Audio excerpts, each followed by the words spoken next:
A mí supongo que me conocéis, él es Ferran Cosculluela. Ferran es uno de nuestros graduados que hizo un cambio de vida de ser periodista de redacción, ¿no? Sí. Ahora ser periodista freelance más creativo.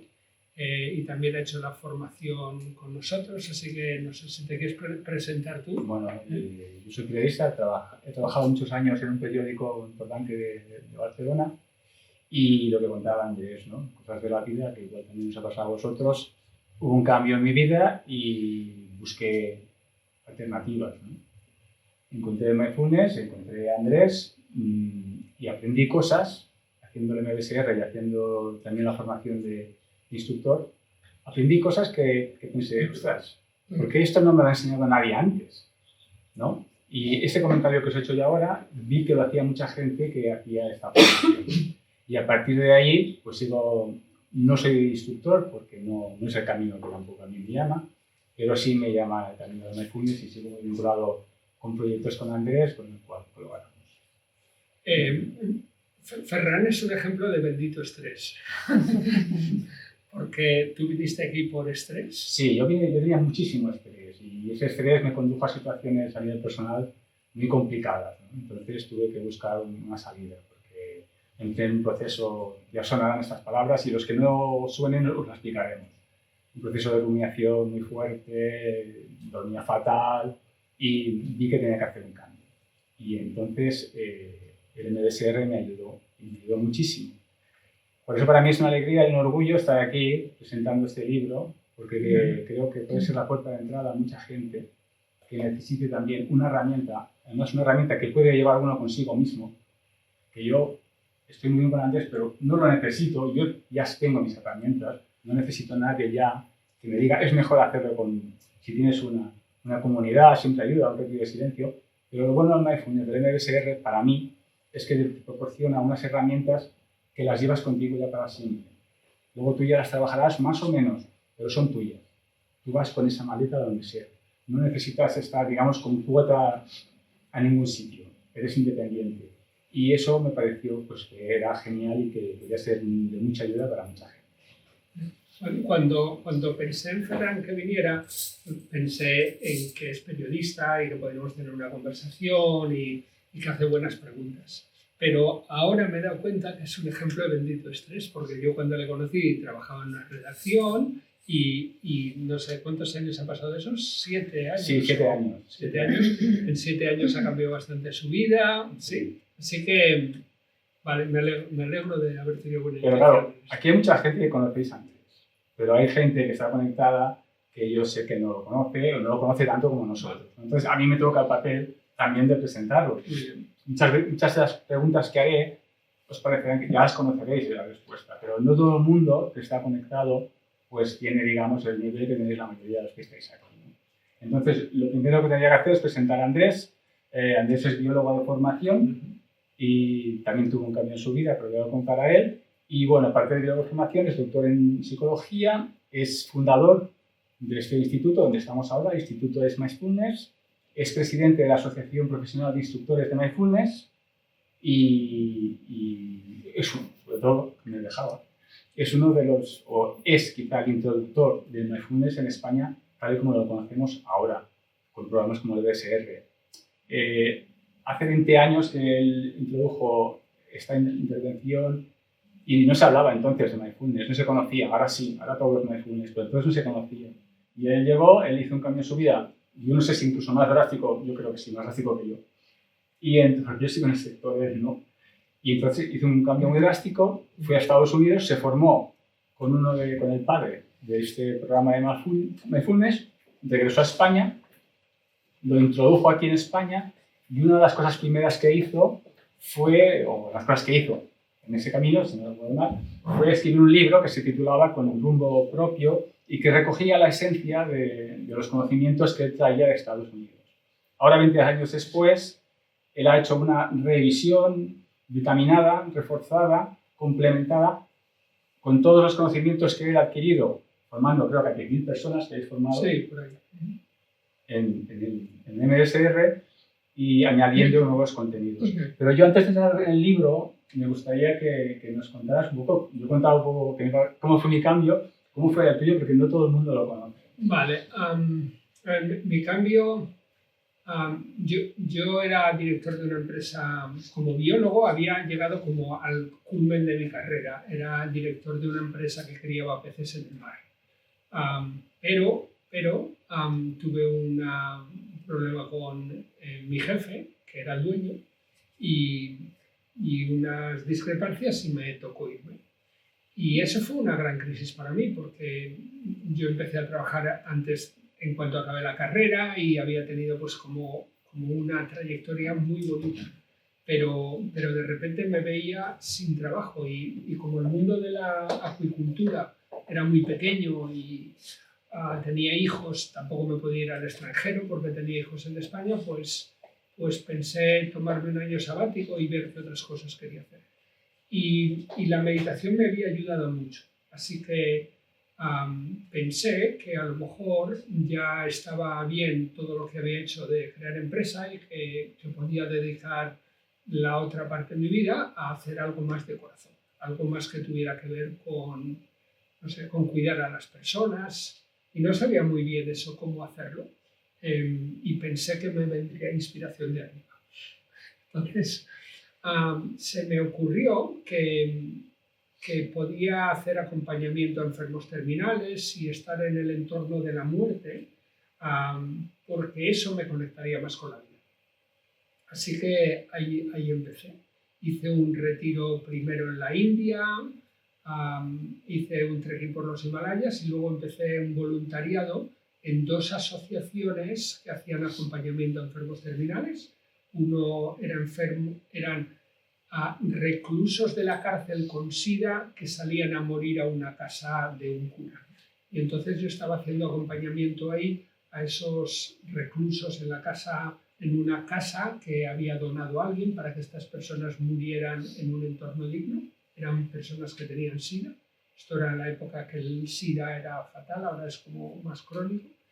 Y luego también trabajé con San Juan de Dios con enfermos terminales y la verdad fue duro, pero me reconectó. Fue como una especie de terapia choque. Y de ahí ya me vino la idea de que si la meditación ayudaba a tener equilibrio y bienestar, pues a lo mejor era algo que podía estudiar. Y entonces di con el Centro Médico de la Universidad de Massachusetts, donde había un programa de mindfulness, y como también lo dieron en una universidad americana, siempre me había apetecido, pues hice las maletas, mandé mi currículum, me aceptaron y me fui allí. Y entonces aprendí el programa MBSR y entonces lo vi, me gustó. Ahora el desafío era conseguir vivir de ello. Y eso me llevó un tiempo también. Estamos hablando del año 2000 y algo. 2004. 2004 estuve allí, 2005, 2006. Entonces vivía en Mallorca. En Mallorca no hay mucho estrés. O los que tienen estrés no tienen dinero para estas cosas, les interesa. Entonces trabajaba parte en Mallorca y parte en Madrid, con una empresa de formación, y en la crisis del 2008 también hice las maletas y me vine aquí a Barcelona y empecé por mi cuenta. Bueno, no tenemos quizá explicar a la gente que no lo sepa qué es eso que estamos hablando, qué es el programa MBSR. Entonces el programa MBSR, yo cuando aprendí la meditación, pues era una cosa pues un poco friki. Mis padres se asustaron mucho porque pensaban que era una secta y tal, ¿no? Pues el maestro iba con falda y vestido de color naranja y entonces eso era un poco de tener fe, ¿no? Pues cosas del budismo tibetano y bueno, aunque me gustó mucho, pues eso era muy difícil de explicar a la gente lo que hacías. Es decir, yo era un meditador en el armario. Nadie de mi entorno sabía que yo hacía estas cosas. Y cuando descubrí lo de Kabat-Zinn, que esto era en una facultad de medicina, y yo vengo de una familia que hay muchos médicos, me pareció fascinante que alguien en una facultad de medicina enseñara a meditar. Y cuando vi que había publicaciones científicas, pues claro, dije, esto es lo que yo quiero hacer, ¿no? Hay una ciencia que avala lo que yo por experiencia he visto que funciona. Y además se hace en una facultad de medicina, eso es ciencia, ciencia. Así que luego cuando fui a Estados Unidos no era tan facultad de medicina, es decir, era como un sitio que tenían allí como en la esquina del campus que les dejaba y eran un poco los raros del campus. Pero bueno, no dejaba de ser una facultad de medicina aquello. Y entonces el programa MBSR es un programa que toma la meditación budista, pero la lleva a un contexto de salud. Y entonces le quita la parte que tendría que ver más con creencias o religión y conserva la parte original que tiene que ver con cómo cultivar una mente sana. Cómo cultivar una mente sana, pues Kabat-Zinn lo conceptualizó como reducir el estrés, porque el estrés es como tóxico. Entonces una mente sana es una mente que funciona bien, que se relaciona bien con las personas, que hace bien el trabajo y que tiene salud en el cuerpo en un contexto moderno, no viviendo en un monasterio, sino pues, con una familia, un trabajo en una ciudad. Y ese entrenamiento lo protocolizó en un programa de 8 semanas, que cuando yo fui a Estados Unidos ya llevaba 20 años rodándose y entonces empezaba a ser famoso. Pero todavía no era muy famoso, pero empezaba a ser famoso, había salido en un programa en la tele y tal. Y luego se ha hecho muy famoso. Bueno, y no solo famoso, hablabas de las evidencias científicas. Yo como periodista os voy a decir que es asombroso la cantidad de estudios que se publican cada mes, ya no digo cada año, cada mes, sobre el mindfulness, el MBSR y el mindfulness en general, y estudios, digamos, de universidades de todo el mundo, Y no solo abordan los problemas de estrés y de ansiedad, que son los más conocidos, sino que a nivel físico también, bueno, desde presiones altas hasta regulaciones de la menopausia, adicciones, infinidad de cosas que salen, ya salió del armario, digamos. Sí, el mindfulness sí, ha salido del armario y ya no tiene. Bueno, entonces, este libro que has escrito ahora, Bendito Estrés, ¿qué diferencias tiene con el rumbo propio? Vale. Que, por cierto, el libro, si lo habéis visto, lo tenemos aquí. Muy bien. Es dedicado. Cuando yo escribí, cuando empecé en esto yo no pensaba escribir ningún libro. Pero había una editorial en Barcelona que por una serie de coincidencias se interesó por mi trabajo y una vez que venía aquí a un retiro, pues pasé a verle al editor y el editor me dijo, porque qué interesante esto de mindfulness, no hay nada publicado, ¿por qué no escribes un libro? Y yo dije, hombre, un libro, quiero hacer una tesis doctoral. Y él me miró así como diciendo, hombre, no sé, la tesis doctoral la van a leer 10. Si haces un libro, a lo mejor lo leen 1000 o 2000. Y dije, bueno, pues lo pensaré. Entonces me fui a casa y pensé, hay tanta gente que tiene un libro escrito y no encuentra quién se lo publique, y yo resulta que ahora tengo uno que quiere que le publique un libro, pero yo no tengo libro. Entonces se me hacía muy cuesta arriba lo de escribir un libro. Pero pensé, bueno, ¿por qué debiera yo escribir un libro? Y pensé, bueno, tengo una cosa que contar nueva que no hay, y luego tengo mucha gente que me gustaría dar las gracias porque me habían ayudado en este camino, ¿no? Gente que me había dado oportunidades y había hecho cursos y tal. Y entonces escribí la carta de agradecimiento y eso me encantó. Y pensé, qué bonito, si a esta gente les voy a regalar un libro con mi carta de agradecimiento porque me han ayudado pues cuando me costaba llegar a final de mes. Y luego dije, bueno, vale, ya tengo una razón, pero ¿tengo autoridad para escribir un libro? Entonces escribí a mi historia del cambio de vida y del estrés que yo sufría y tal, ¿no? Y me pareció que quedaba bien, me pareció que eso me daba una cierta autoridad. Y con eso hice un índice, se lo mandé y me firmó un contrato. Entonces, el libro con rumbo propio, en esa época yo daba cursos de MBSR en Baleares, solo. Y claro, pues había gente de España que se había interesado porque lo había visto en Internet. Entonces Internet era muy pequeñito, pero ya funcionaba. Y entonces me escribían y yo decía, yo es que solo doy cursos en Mallorca. Y claro, ir a Mallorca pues no era factible. Y entonces pensé que el libro era una forma de hacer como un curso a distancia, ¿no? Entonces no había cursos, era un curso a distancia con un libro y unos audios. Y entonces intenté recoger el curso en un libro que la gente pudiera comprar y hacer. Y ha habido bastante gente que lo ha hecho. De hecho, no sé, se han vendido como 40.000 ejemplares en estos 15 años. Y en este nuevo libro que encontramos material nuevo y aparte son como 3 itinerarios, ¿no? Vale, entonces en este trayecto pues mindfulness se ha puesto de moda, ya todo el mundo lo sabe y entonces la editorial me propuso hacer un relanzamiento y digo, ¿eso qué es? Pues nada, que le tienes que poner esto al día.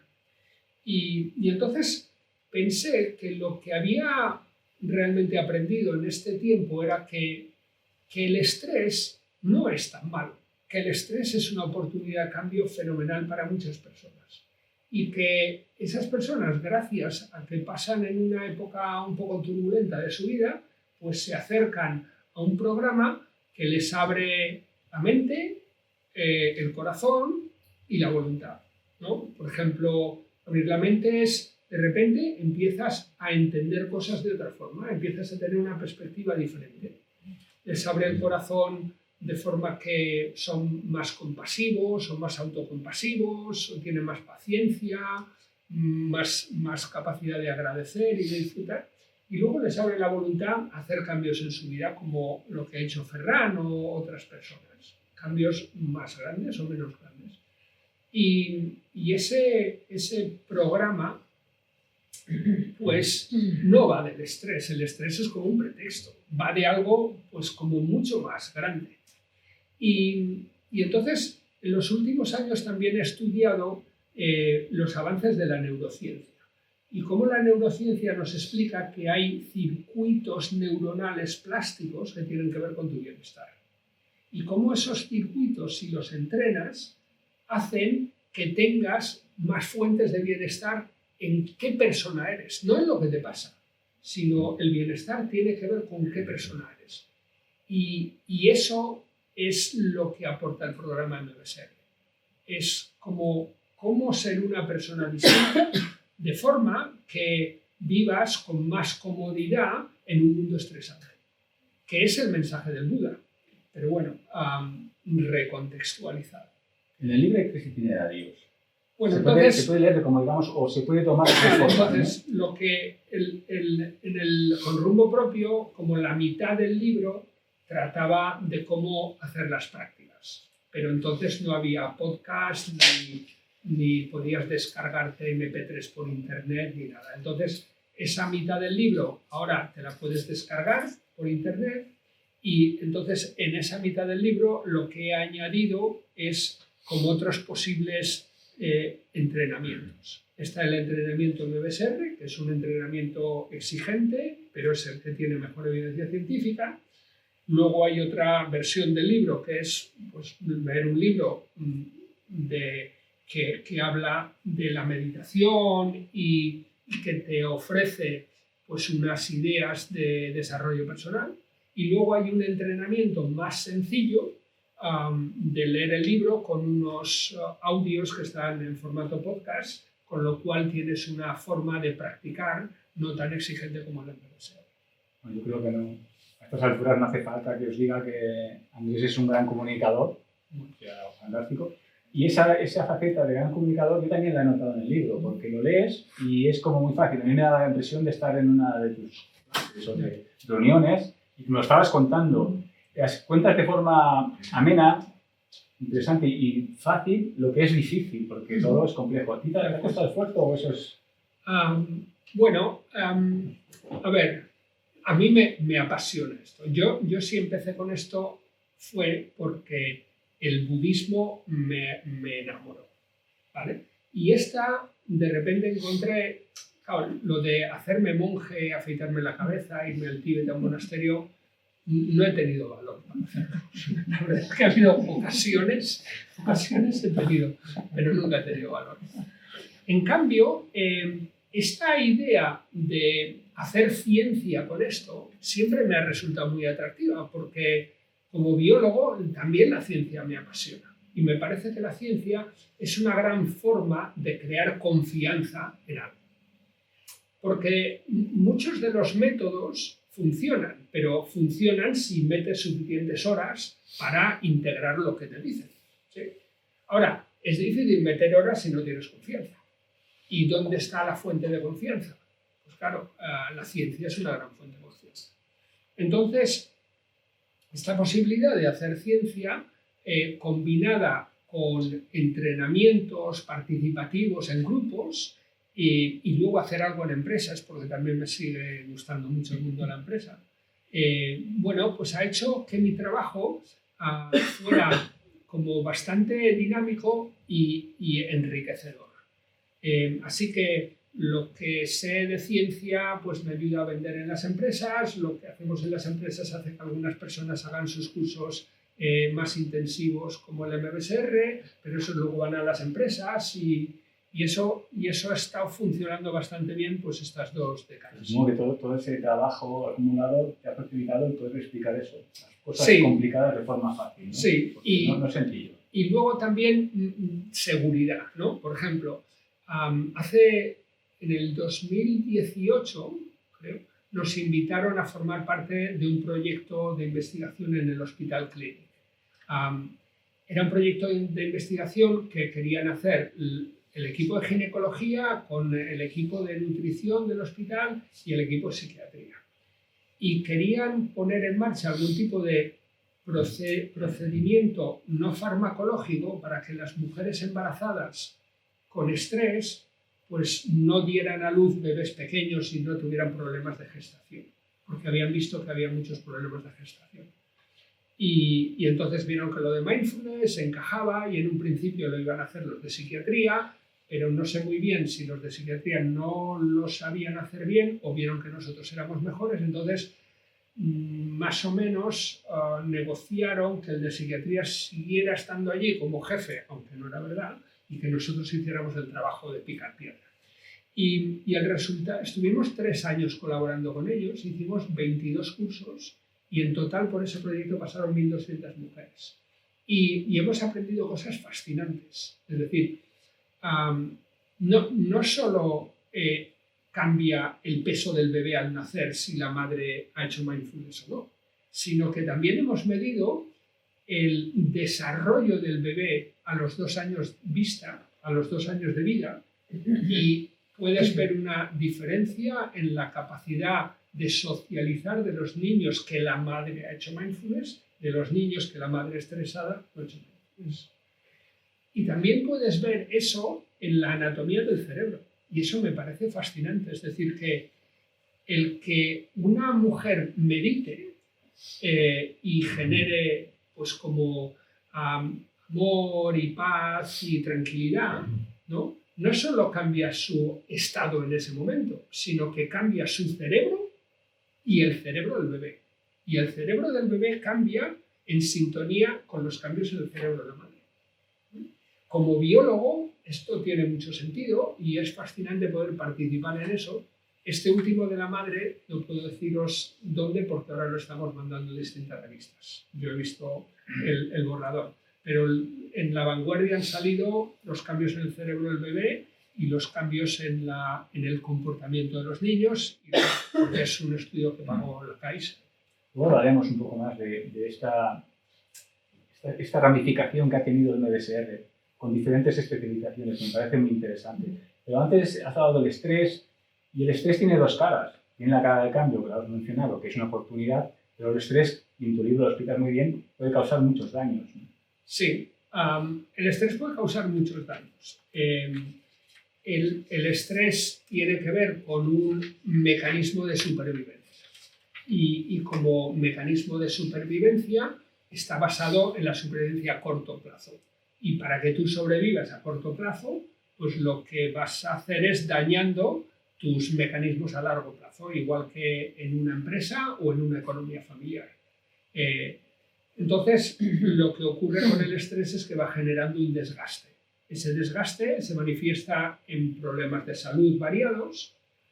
Eso es bastante conocido, pero también se manifiesta mucho en destrucción de talento en el trabajo. Por ejemplo, mi tesis doctoral fue con médicos y enfermeras, algunas que han venido aquí a verme hoy, y uno de los problemas en atención primaria es el burnout, que es el síndrome de estar quemado. Los profesionales de la salud que van allí por una gran vocación y con un gran corazón y que tienen una formación larguísima, porque fijaros la de años que cuesta y el esfuerzo que tiene que hacer un país para producir profesionales de la salud, pues claro, si esa persona se quema, toda esa inversión la pierdes y esa persona ha perdido, no sé, la vocación que tenía con el trabajo. Así que eso para mí es un problema que no se está atendiendo suficientemente, pero no voy a entrar en eso. Y luego la tercera parte del estrés tiene que ver con las relaciones interpersonales.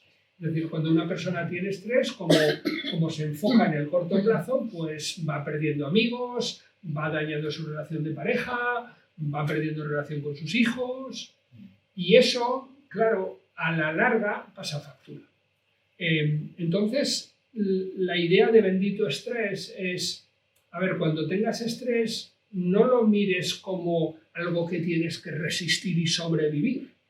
Míralo como una especie de aviso de que algo no va bien en tu vida. Igual que cuando tú tienes el coche que hace ruido, ¿no? Pues no dices, no, es que como hace ruido mi coche voy con tapones y tal, pero esto aguanta y tal. No, como hace ruido, llevas a un taller y miras a ver lo que pasa, porque si no se te va a romper o va a gastar más gasolina o vas a tener un accidente. Entonces, creo que el estrés se puede ver, y ciertamente como biólogo tiene mucho sentido, como un aviso de que tienes que adaptarte mejor a las situaciones. Me he inspirado también en el trabajo de un economista ecologista inglés que habla sobre los mecanismos de adaptación profunda de las personas humanas, y también me he inspirado en un trabajo de Arthur Brooks de la Universidad de Harvard sobre la felicidad en la vida. Porque los cursos de reducción de estrés que hacemos aquí, pues llevamos midiendo desde hace 20 años cuál es el grado de malestar de las personas y, lógicamente, y medimos la edad. Y cuando yo empecé, pues tenía como 40 años y la gente que venía a los cursos tenía como 42 años y pensé que es mi edad, pues hay como una sintonía con la edad. Pero claro, cada año se mantenía la edad en 42 años y yo cada año era un año más viejo. Entonces, una vez ya empecé a estudiar esto y vi que en torno a los 42, 45 años es como el pico de estrés, pero también es como el valle de felicidad en tu vida. Es el momento que eres menos feliz, que la vida es más cuesta arriba, de media de la población. No digo que todo el mundo tenga que pasar por ahí. Y entonces he leído también pues, estudios sobre la felicidad con la edad en distintas culturas y resulta que es una cosa bastante universal. Es decir, así como la adolescencia es un tránsito difícil de niño a adulto, ¿no? Porque hay muchos cambios hormonales y hay una gran poda a nivel neuronal, pues la crisis de mediana edad también existe e incluso se ha visto en primates. Y es un momento en el cual pues te das cuenta que algunos de los sueños que tenías en tu juventud pues no los vas a alcanzar. Y aquellas cosas que habías pensado que cuando tenga esto y esto y esto seré feliz, pues en realidad no es así, o es en parte. Y hay veces que a eso va unido pues, una crisis en el trabajo, o una crisis de pareja, o algunos problemas de salud. Y el estrés es un fenómeno que aparece ahí, pues indicando que hay algo chirría y que tienes que hacer una reingeniería de tu vida. A veces los problemas van todos juntos. A veces van todos juntos. El libro está plagado de frases para marcar, frases de aquellas que dirías, la pondría en un post-it y me la pondría en la nevera. A mí ha habido una que me gusta mucho y es que dice algo así, dice como lo que lo que rechazas se refuerza, lo que resistes persiste, lo que aceptas se transforma. Y luego también otra que va muy al hilo de esta, que es, al final lo importante no es lo que te pasa, sino qué haces con lo que te pasa. Esa es la frase de mi padre. Sí, a ver, una cosa es lo que te pasa, es el estrés o las circunstancias que sea, ¿no? Muchas veces el daño no está en sufrir lo que te pasa.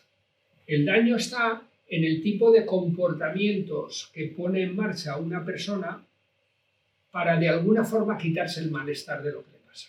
¿Sí? Por ejemplo, el consumo de sustancias, o el trabajar mucho, o el dejar de ver a los amigos, o el comer más de la cuenta, no sé, o el ir muy rápido en coche o en moto, ¿no? Hay muchos comportamientos que están asociados a esa situación de vivir con tensión o con ansiedad, etcétera, etcétera. Y entonces estos comportamientos también pasan factura. La regulación emocional. Yo antes hablaba de que el MBSR, Mindfulness, es como, para mí es una especie de caja de herramientas que me ha ayudado mucho en la vida, ¿no? Sí. La regulación emocional, yo creo que es algo que se tendría que enseñar en el colegio, desde tantas cosas que nos enseñan, porque creo que somos muy ignorantes y luego cuando descubres que es el meollo, porque eso es lo que hace la diferencia entre reaccionar y responder. Yo creo que eso es una clave muy importante de lo que aprendes. A ver, pensar que hace 20 años las emociones en el mundo científico prácticamente no existían. Nadie que hablara de ciencia se atrevía a hablar de emociones. Era un concepto pues casi filosófico.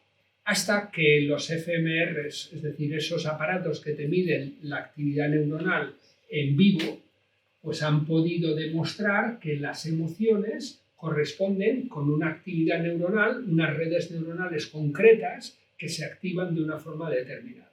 Entonces ya tenemos pues como una especie de soporte biológico de lo que llamamos que es una emoción.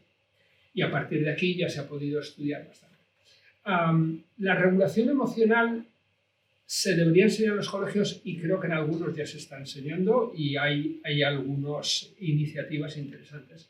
Pero claro, de una cosa que no existía o que se pensaba que no existía. Y luego las emociones tienen muy mala fama.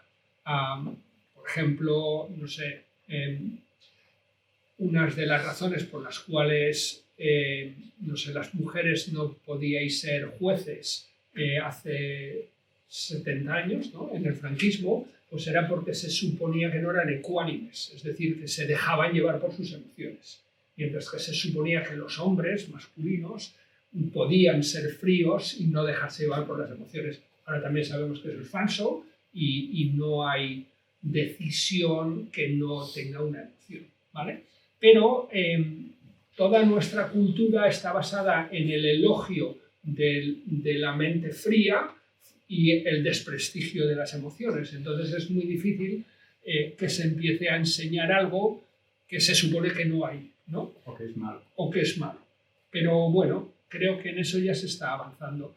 Para mí la regulación emocional es como uno de los primeros beneficios que tienes de la práctica de mindfulness. Y lo tienes de dos formas. Una sería como la regulación emocional cuando has tenido un calentón, que te ayuda a recuperarte antes y recuperar el equilibrio y entender las cosas de otra forma.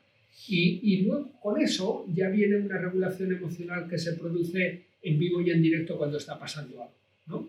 Cuando podrías haber dicho eso, pero has decidido no decirlo, ¿no? O podrías haber hecho eso, pero has preferido esperar, ¿no? Y eso luego pues ya lleva a cuestiones como perdonar, perdonarse, pedir perdón, ¿no? Que serían otros procesos como más intensos de regulación emocional. Así que sí, la regulación emocional es un gran tema. Otro tema es el entreno de la atención.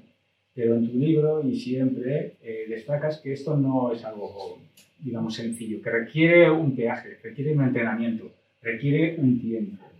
Hoy en día están proliferando las apps de mindfulness que en 5 minutos y una meditación lo arreglas. Sí. ¿Por qué insistes tanto en que hay que entrenar y cómo ves estas serie de alternativas? A a lo mejor algunos conocéis Headspace, que Headspace fue la primera app que fue un unicornio. Unicornios son esas empresas que alcanzan una validación de 1.000 millones. Son como grandes oportunidades de inversión. Y Headspace fue un unicornio, no sé, a lo mejor hace 8 años o 9 años, ¿vale?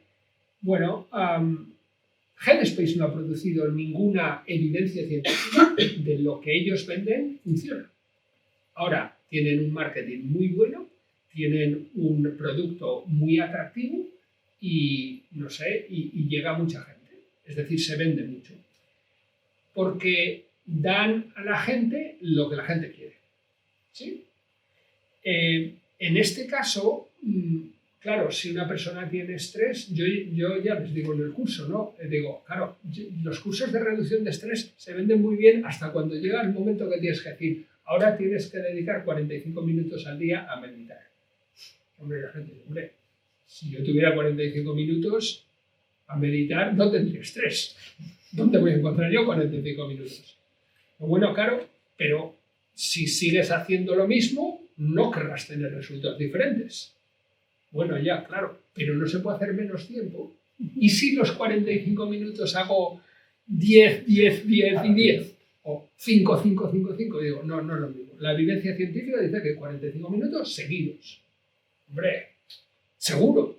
Entonces, ¿qué hacen los de Headspace? Te dicen, bueno, seguro no. Tú haces 5 minutos y con eso ya verás qué bien te sientan. Y entonces, es verdad, 5 minutos, no sé, si no hicieras nada de ejercicio físico y haces 5 minutos, es mejor que nada, ¿correcto? Sí, pues la persona no hace ejercicio físico, pero bueno, decide que va a subir desde su casa 4 pisos en las escaleras cada día en vez de usar el ascensor. Y ese es todo el ejercicio físico que hace. Bueno, pues está bien, ¿no? Eso le va a ayudar. Ahora, no diríamos que está en forma. No te la llevarías al monte a esa persona. ¿Sí? Entonces, lo que ocurre con las apps y mucho de lo que se da gratis o pagando poco en Internet es que está más basado en generar seguidores que en producir un cambio sostenible en las personas. Porque la evidencia que tenemos en estos 7.000 estudios que hay es que necesitas dedicarle a esto por lo menos 20 minutos al día para que durante un tiempo. Luego lo puedes ir integrando y puedes hacer que esto esté más presente en tu vida. Igual que el ejercicio físico, ¿no? Es decir, hay algunas personas que a lo mejor no necesitan ir al gimnasio, pero caminan más, no sé, suben escaleras, van a hacer la compra y llevan las cosas, no sé, juegan con sus nietos, buscan actividades donde hacen ejercicio físico. Entonces, bueno, pues eso es lo mismo. Así que uno de los capítulos del libro se titula No Gain, No Pain, que es una frase que se usa mucho en Estados Unidos, es decir, que las cosas que te proporcionan un beneficio requieren un esfuerzo. No vas a conseguir mucho beneficio de algo que no te requiere mucho esfuerzo. Y eso va un poco con la cultura del lo quiero ahora, pero hazme una pildorita. Cuando vamos a vender esto en empresas, dice, ¿y no puede ser una pildorita? Me han llegado a pagar por ir a una empresa a dar una charla de mindfulness de 10 minutos. Bien pagado, ¿eh? Bien pagado. No era te pago 10 minutos porque te voy a pagar menos. No, yo te pago la hora, pero solo tienes 10 minutos, porque solo tenemos 10 minutos para este tema. Una pildorita. Entonces, claro, todo eso también contribuye a banalizar y a desprestigiar esto, porque 10 minutos pues tampoco consigues nada, ¿no? Imaginar, no sé, cuánta gente hay que corre y que correr es una fuente de salud y que forma parte de su vida. Claro, si esa gente le pusiera 10 minutitos a correr, pues eso no va a ningún sitio. Hay que esforzarse y hay que perseverar. Bueno, sí, entonces, como cualquier cambio de hábitos, pues requiere al principio un esfuerzo y hay que ponerse a eso. Los cursos ayudan mucho porque como pagaste desde el principio, pues ya que lo has pagado y estás en compañía y ves que los que lo adquieren, los que lo adoptan rápido, luego están muy orgullosos porque dicen yo he conseguido esto, yo he conseguido lo otro. Y uno dice, va, es que yo no encuentro el tiempo. Bueno, pues hay que hacer el tiempo. Antes mencionabas el programa Maternalmente y otros programas que han surgido, digamos, son como prolongaciones del MBSR, especializaciones, digamos. Hay especializaciones que tienen, digamos, unos protocolos muy parecidos de 8 semanas con prácticas en casa, reuniones de grupo semanal, y hay, por ejemplo, pues no sé, desde dedicados a adicciones, a la compasión, a la alimentación, al dolor. ¿Tú cómo ves esta especialización de estos? Bueno, por un lado está bien porque se han hecho muchos programas que están más orientados a un público concreto, ¿sí? Ahora, luego la otra cara de esto es que muchas personas lo que han querido es hacer su programa, ¿no? Como yo no voy a hacer lo de los demás, sino yo quiero diseñar mi programa y entonces hacer mi libro y ¿sí? Y hay algunos programas que en realidad tampoco ves que tengan tanto diferente como para justificar el nombre y todo eso. Pero bueno, creo que a mí no me preocupan tanto esos programas siempre y cuando tengan una evidencia científica que demuestre que eso funciona, como muchas intervenciones que hay basadas en mindfulness que en realidad no tenemos ni idea si funcionan o no funcionan y que contribuyen a generar mucha confusión sobre esto exactamente qué es. Tú eres también presidente de la Asociación Profesional de Instructores de Mindfulness. ¿Qué papel juega la asociación en garantizar la calidad? Vale. Cuando yo empecé con esto, pues claro, como venía a Estados Unidos, nadie conocía esto, pues si yo lo hacía bien, pues más o menos esto funcionaba bien. Y fue así durante un tiempo. Luego, pues empezamos a formar instructores aquí, pero en otras universidades también se empezaron a formar instructores. Hubo otra gente que iba a Estados Unidos, empezó a ver libros, materiales, hubo gente que también meditaba, que también quisieron entrar en esta práctica de divulgación y de repente pues se puso de moda. Entonces, como mindfulness no está regulado, porque no es como la medicina o la arquitectura o el derecho, pues entonces, claro, cualquiera puede ir y puede decir que hace esto y puede usar esto para cualquier tipo de actividad. Y luego yo también pensé que alguien podía patentar el método y prohibirnos a los que lo hacíamos hacerlo porque lo había patentado. Entonces se nos ocurrió formar una asociación y proteger la marca para darle una especie de rigor e integridad a esto. Y eso es lo que intentamos hacer. Ahora somos como 60 instructores y ahora somos la única asociación en España de instructores de MBSR que queda, porque las otras que había cuando se pasó la moda se desvanecieron. Y lo que buscamos es pues, una especie de normas éticas, el tener una institución que también nos dé una formación conjunta, un lugar de encuentro, etc. Me gustaría retomar un momento las organizaciones, el llevar mindfulness a las organizaciones, porque también es, digamos, yo creo que es un movimiento que está muy en auge, muy de moda y muy necesario además. Lo que pasa es que hay desafíos y críticas. Por ejemplo, he visto frases como si tu jefe no te paga las horas extras, no hagas mindfulness. Apúntate a un sindicato. Claro, yo le digo, no, apúntate a un sindicato y haz mindfulness, haz las dos cosas, ¿no? Sí. Es decir, que hay las organizaciones, por lo que tú mencionabas, tienen una serie de esquemas muy rígidos y hay un real desafío de poder llevarles el mindfulness. ¿Cómo se podría? A ver, hay una crítica que se basa en que si una organización tiene a sus equipos estresados, ¿no?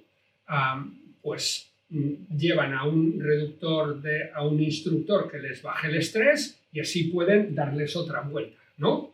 Vale. En teoría podría ser así, pero yo no me he encontrado esos casos. ¿vale? No digo que no exista, yo no me encuentro en esos casos. En el mundo de la salud, que es donde he estado con equipos más estresados, el estrés no era una especie de estrés del sistema en general. Y creo que mindfulness ha ayudado mucho a profesionales a sobrevivir o a convivir mejor con el sistema. No, en las empresas no del mundo de la salud es difícil hacer mindfulness si en la empresa no hay buen ambiente. Nosotros todos los cursos de mindfulness que hacemos son voluntarios y por lo tanto allí cuando hay mal ambiente la gente no va a estas cosas, ¿no? Así que cuando hay buen ambiente, no sé, normalmente las convocatorias se cubren ampliamente. Por ejemplo, yo estoy trabajando con una empresa de automoción de aquí de un polígono en San Vicente del Sors y estos nunca habían hecho nada así, tenía mucho... Decían, bueno, esto es una fábrica industrial, esto es metal duro, esto de la meditación no sé si les va a gustar. Y dije, bueno, pues yo doy una charla y si se gusta que se apunten y si no, pues están amigos. Y bueno, de lo que iba a ser un grupo salieron 2, ahora probablemente vamos a hacer un tercero después y ahora de otra fábrica también han pedido. Entonces, creo que hay una necesidad, a medida que el mundo se va haciendo más rápido, más complejo y hay más incertidumbre, hay una necesidad de tener la caja de herramientas, como has dicho tú, de habilidades personales que te ayuden a gestionar el estrés, a mejorar tus habilidades de comunicación, tu gestión del tiempo, tu regulación emocional, gestión de conflictos, cosas que no te han enseñado en el colegio ni en la universidad, ¿vale? Cómo dar malas noticias, cómo ser asertivo, ¿no? Cómo expresar tus deseos y tus opiniones de forma firme pero amable, ¿sí? Ante el agresivo o el manipulador. Entonces, esos programas de habilidades, este año estoy haciendo muchos y creo que en las organizaciones ese es el camino de ir. Inteligencia emocional, por ejemplo, que José Antonio tú también has dado, ¿no? Así que creo que hay ahí, y luego son todo programas que tienen un doble beneficio, porque eso le beneficia a la persona, pero también beneficia a la organización. Es decir, para mí ese es el camino del mindfulness. No, yo ya te doy mindfulness, no te quejes, ¿no? Sí creo, en algunos casos sí creo que me pasó al principio que yo hacía algunas propuestas a organizaciones, sí tengo sospechas, y que luego mi propuesta acababa en el comité de empresa y el comité de empresa le decía al sindicato, oye, tú dices que hay mindfulness, que hay estrés, pues ¿por qué quieres dar tu curso de reducción de estrés? Mira, este nos ofrece esto, pero hombre, vosotros del sindicato seguro que esto sabéis hacerlo mejor, ¿no? Entonces el del sindicato lo daba y ya no se iba a quejar de que había estrés. Y yo creo que así perdí algunos clientes. Pero eso no es lo habitual, ¿vale? Y ahora, no sé, en los últimos 10 años creo que no me ha pasado eso más. Y ya para ir acabando, y no sé si el público tiene alguna pregunta, dejaremos un espacio al final por si hay alguna cosa que seguro que sí que ha quedado en el tintero. En un mundo como el mundo de hoy, estamos todo el día con el móvil, con el ordenador, con la tele, con el trabajo, que estamos con tantos inputs y tan conectados a nuestras cosas. ¿Cómo conectar con nosotros mismos? ¿Cómo integrar el mindfulness cuando cada vez estamos más desconectados porque estamos muy conectados a otras cosas que no somos nosotros? Yo creo que el ser humano tiene que recuperar el valor de los rituales. Los rituales ayudaban a organizar la vida antes, ¿no? No sé, yo recuerdo cuando era niño, pues en mi casa se comía a una hora y mi padre venía a comer y había como el ritual de la comida y luego él dormía su siesta, 15 minutos, veía y luego iba a trabajar y luego había otro ritual, ¿no? Entonces, eso de alguna forma estructuraba la vida colectiva. Y creo que los rituales también ayudan a estructurar tu atención, tu campo de atención. Antes decíamos que había dos grandes distractores, ¿no? Un distractor es el futuro y otro distractor es el pasado. Claro, si estás pensando en el futuro o estás pensando en el pasado. Pero ahora ha aparecido el nuevo distractor, que es la nube. No es el futuro, no es el pasado. Puede ser que sea a la vez. No sabes si eso es verdad o no es verdad, ¿sí? Pero hay estudios que dicen que los jóvenes pueden pasar 6 horas al día en la nube, interactuando con redes sociales o jugando a juegos determinados o chateando, no sé qué, ¿no? Entonces, eso probablemente haga a personas menos felices, menos competentes en su trabajo y creo que tiene que ver con aprender a manejar las tecnologías. Entonces, yo en los cursos de reducción de estrés insisto mucho que el botón más importante que hay aquí es el botón de ponerlo en modo avión. Porque esto determina quién es el jefe. Si tú tienes un teléfono o un teléfono te tiene a ti. Y también otra de las ideas que me gusta es cuando estás en una conversación con alguien que te importa, no tengas el teléfono encima de la mesa. Porque si tú tienes el teléfono encima de la mesa, ¿qué estás diciendo? Tengo el teléfono aquí porque a lo mejor aparece algo aquí que es más importante que tú. ¿Sí? Así que ese mensaje no me gusta. A mí me gusta, a ver, si hay algo que puede pasar, tienes el teléfono en la mesa, pero tener los teléfonos donde tienen que estar y usarlos en el momento que tú crees que debes usar. Ser tú el dueño de tu Sí. conciencia y de tu presencia. Entonces, eso entraría también dentro de los rituales, ¿no? No sé, me parece que en una familia establecer un ritual de que en qué cosas no tiene que haber teléfonos, porque si no, no llegas a interactuar. Es tan fuerte la atracción, yo lo he visto con mis nietos, es tan fuerte la atracción de las pantallas que lo que antes jugabas con los niños, si tienen una alternativa de una pantalla, van a ir ahí. Es como una adicción, ¿no? Sí. Entonces, la relación interpersonal se acaba. Claro, se acaba. Entonces, y a veces se acaba por una tontería como, no, oye, ¿qué tiempo va a hacer mañana? Sacas ya y ya el tiempo va a hacer mañana, pero mira que ha venido aquí, no sé qué, y ya la calidad de la conversación acaba. Y lo mismo también en las reuniones de trabajo. Para mí, un problema de la formación con Zoom y todo eso, que también lo estamos viendo, es que la calidad de la atención es muy baja.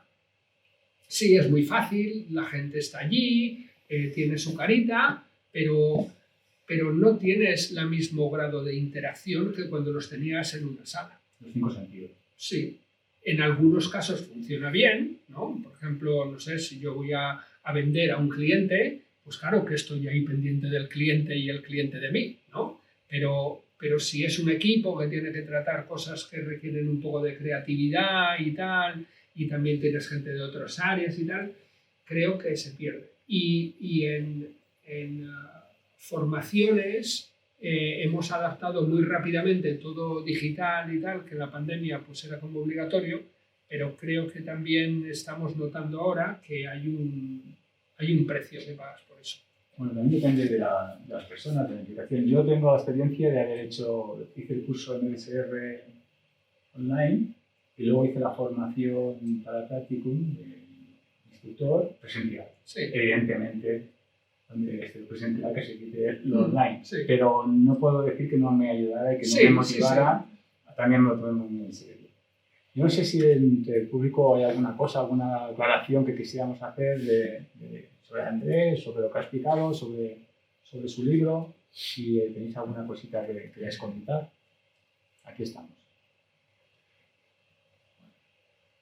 A ver, bueno, que se tiene que ir. Muy bien, pues adiós, Teresa. Es que digamos ya... Sí. Mira, justo 1 hora que era lo que teníamos previsto. Pues bueno, muchas gracias. Un momento más, a ver, los que estáis ahí en casa, ¿hay alguna pregunta que queréis hacer antes de que cerremos? Bueno, pues no sé, gracias por venir. También sé que con toda esta oferta de cosas que se proponen, el haber reunido aquí a este grupo es todo un éxito. Así que un montón de gracias por venir y los que habéis hecho el curso con nosotros, gracias por vuestra confianza. Y a los que estéis aquí también, muchas gracias por venir. Y los que sois instructores también, gracias por seguir sembrando semillitas de mindfulness por el mundo. Pues nada, gracias. Gracias.